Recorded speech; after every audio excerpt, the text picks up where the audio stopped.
என்ன நடந்தாலும், நீங்கள் கேட்டது கிடைச்சாலும் சரி, கிடைக்கலனாலும் சரி, கேட்டதுக்கு எதிர்மாறாக நடந்தாலும் சரி, உங்களுடைய ஜெபத்துக்கு பதில் கிடச்சிருச்சு அப்படின்னு சொல்லி சமாளிச்சுக்கலாம். இப்போ ஒருத்தருக்கு கேன்சர் இருக்குது, அந்த கேன்சர் குணமாகணும்னு ஜெபிக்கிறாங்க. கேன்சர் குணமாச்சுன்னா இயேசு நல்லவர், கேன்சர் குணப்படுத்திட்டார் அப்படிங்கிறாங்க. கேன்சர் குணமாகலை, இறந்து போயிட்டார். இறந்து போனால் இந்த பூமியில் இருப்பதை விட பரலோகத்தில் இருப்பது நல்லது, அதனால் இயேசு அவரை கூட்டிகிட்டு போயிட்டார், இயேசு நல்லவர்னு அப்பவும் சொல்லிக்கிறாங்க. இப்போ ஒருத்தர் இன்டர்வியூக்கு போகிறார், அந்த இன்டர்வியூவில் பாஸ் பண்ணி வேலை கிடைக்கணும் அப்படின்னு சொல்லி ஜெபம் பண்ணுறார். வேலை கிடச்சிருது. உடனே இயேசு அவருக்கு வேலையை பெற்றுக் கொடுத்தார், இயேசு நல்லவர் அப்படின்வாங்க. அல்லது அந்த இன்டர்வியூவில் அவர் ஃபெயில் ஆகிட்டார், வேலை கிடைக்கலன்னு வச்சுக்கோங்க, இயேசு அவருக்கு என்று வேற ஒரு திட்டத்தை வைத்திருக்கிறார், இயேசு நல்லவர்னுவாங்க. ஜெபத்துக்கு பதில் கிடைக்குதுன்னா அதை டெஸ்ட் பண்ணி கண்டுபிடிக்கிற மாதிரி இருக்கணும். அப்போ தான் இவங்களால சொல்ல முடியும் ஜெபத்துக்கு பதில் கிடைச்சதுன்னு.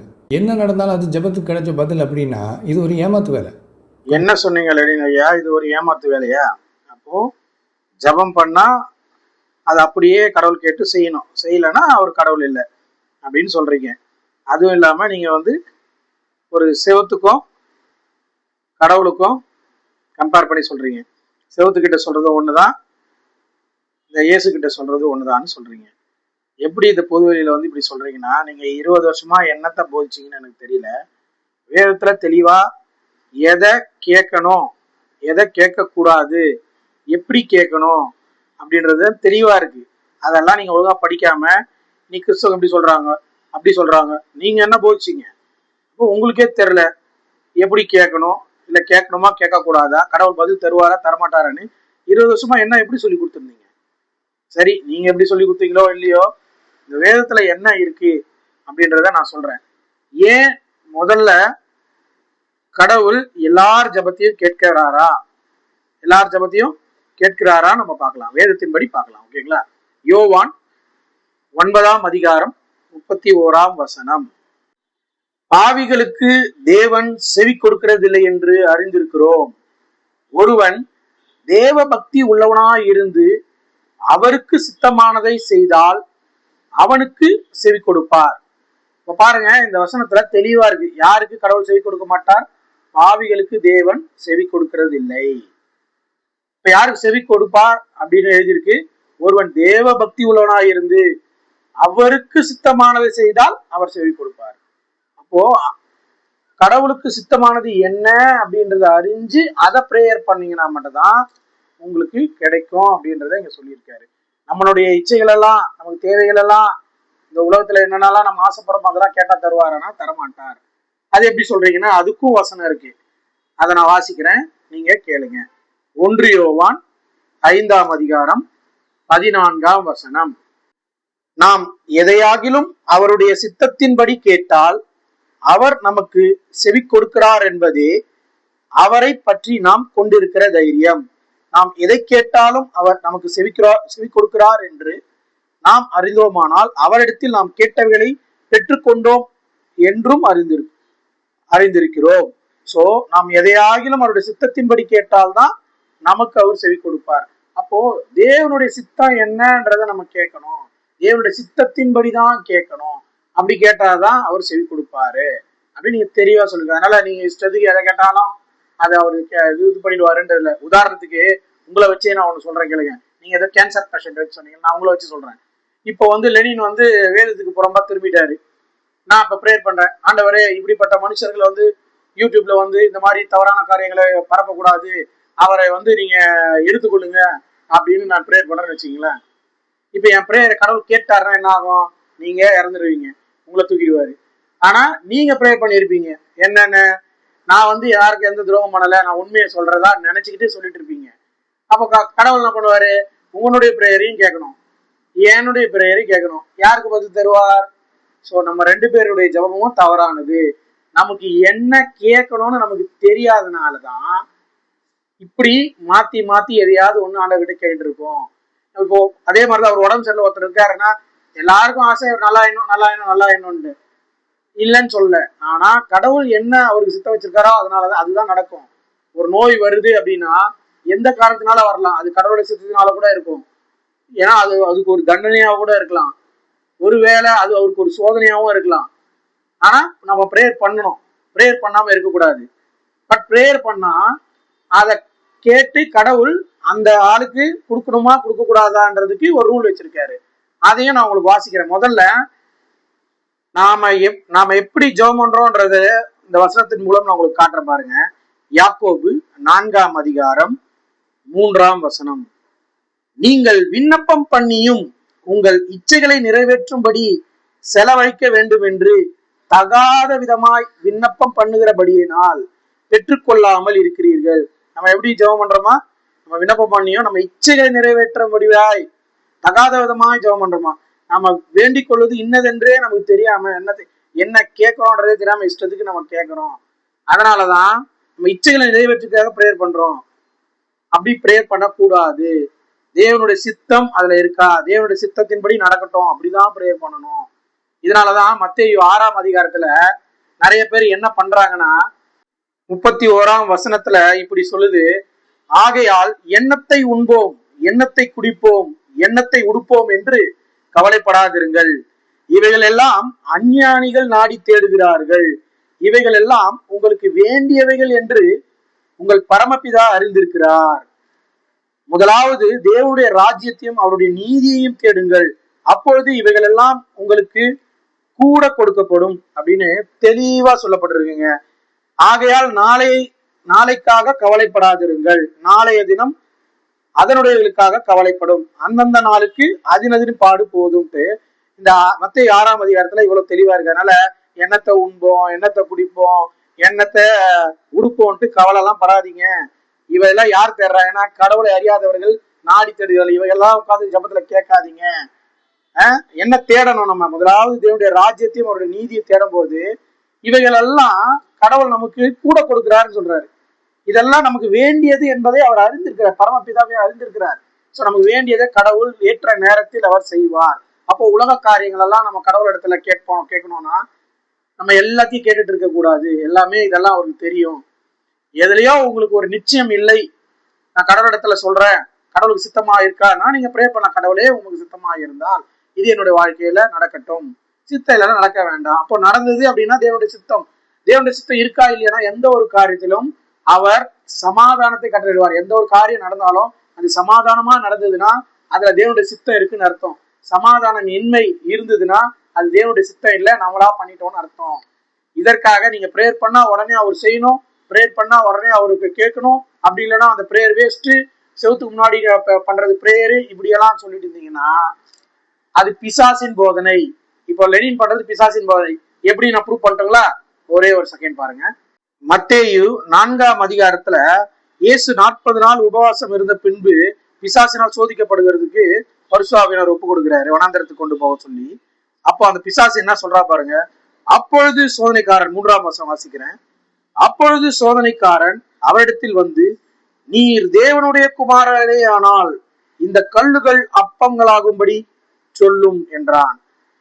அது இயேசு என்ன சொல்றாரு பாருங்க. அவர் பிரதியுத்தரமாக, மனுஷன் அப்பத்தினால மாத்திரம் அல்ல, தேவனுடைய வாயிலிருந்து புறப்படுகிற ஒவ்வொரு வார்த்தையினாலும் பிழைப்பான் என்று எழுதியிருக்கிறதே என்றார். இந்த இடத்துல அவன் டெஸ்ட் பண்றான், நீ கடவுள் தானா? கடவுள்னா இந்த கல் அப்பமாக்கி சாப்பிடுங்களேன், 40 நாளா பட்டினி இருக்கீங்களே, பசி எடுக்குது இல்ல, சாப்பிடலாம், நீங்க கடவுள்னா ப்ரூவ் பண்ணுங்க அப்படின்னு. இது மாதிரிதான் வந்து லெனினும் சொல்லிட்டு இருக்காரு. கடவுள் தானா ப்ரூவ் பண்ணணும், நாங்க கேட்கற ப்ரேயர் பண்ற எல்லாத்துக்கும் பதில் தரணும், அப்படி ப்ரூவ் பண்ணாதான் அவர் கடவுள். இப்ப புரியுதா எப்படி லெனின் பிசாசின் உபதேசத்துக்கு விழுந்திருக்காரு, அவர் எப்படி பிசாச போல செயல்படுறாருன்ட்டு. ஆனா தேவனுடைய பிள்ளைகள் அவரு சொல்றாருன்றதுக்காக நம்ம பண்ணக்கூடாது. தேவன் எப்படி பிசாசை மேற்கொண்டாரோ அதே போல மனுஷன் அப்பத்தினால மாத்திரம் அல்ல, தேவனுடைய வாயிலிருந்து புறப்படுகிற ஒவ்வொரு வார்த்தையினாலும் பிழைப்பான்ற போல அவருடைய வார்த்தையை கொண்டு இந்த மாதிரி பிசாசை நம்ம வெற்றி பெறணும். எப்படி? தேவனுடைய சித்தமானதுதான் நடக்கும். எல்லாம் நம்ம இஷ்டத்து கேட்டாதான் நடக்காது, நம்ம இச்சையின்படி கேட்டோம் அப்படின்னா அது நடக்காது அப்படின்னு தெளிவா இருக்கு. பாவியலுக்கு அவர் செவி கொடுக்கறதில்லை, தேவனுடைய சித்தத்தை தான் நம்ம ஜபத்துல கேட்கணும். இயேசுவின் ஜபமே எப்படி இருக்கு நீங்க முதல்ல போய் பாருங்க. மத்தேயு அதே 6ஆம் அதிகாரத்துல இருக்கு, நான் வாசிக்கிறேன்.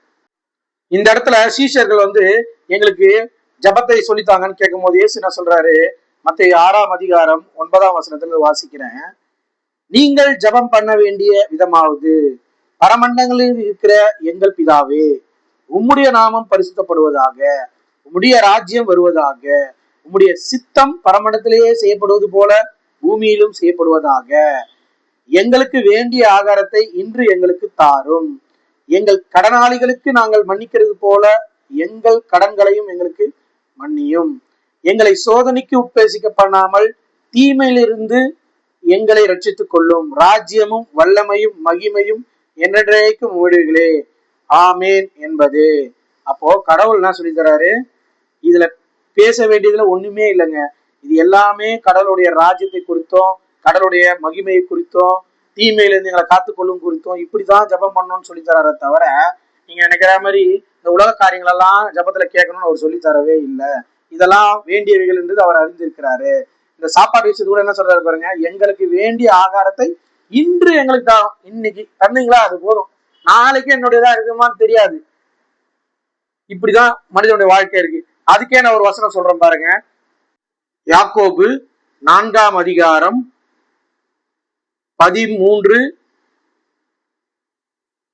14, 15 நான் வாசிக்கிறேன் பாருங்க.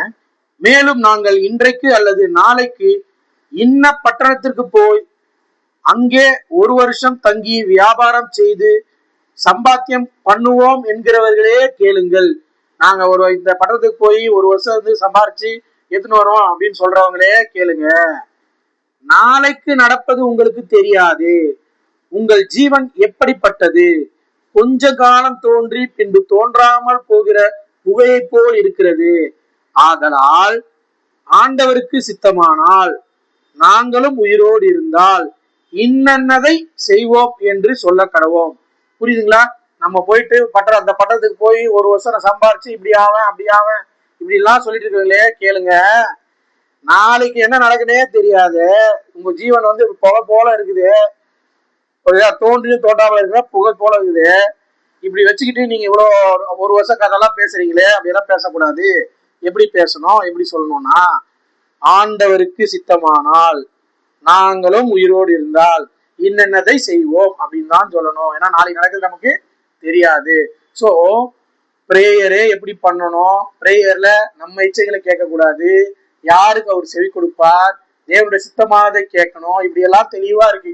இப்படி எல்லாம் இருந்தாதான் கடவுள் வந்து அந்த பிரேயர்ல அது வேணுமா வேணாமான்னு அவருடைய சித்தத்துல முடிவெடுப்பார்.